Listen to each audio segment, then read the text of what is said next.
monitor related problem. Everything is pretty white and these tabs in Google Chrome are not visible. You can't see where one tab starts when one tab ends, so everything is too white.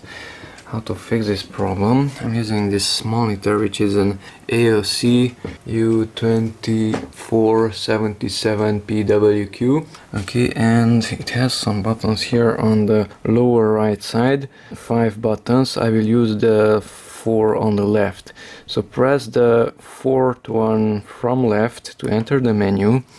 And we have luminance here, and we should go into that one. And here's contrast, the first one, that contrast, enter into that one and simply lower the contrast.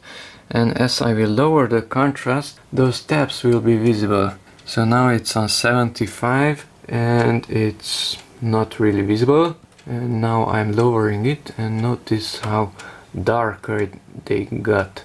So I'm increasing the contrast. Everything is way too white, the address bar is not visible either. Now I'm lowering the contrast and everything got visible. Okay, so in this case, contrast solved the problem of not seeing the tabs in Google Chrome.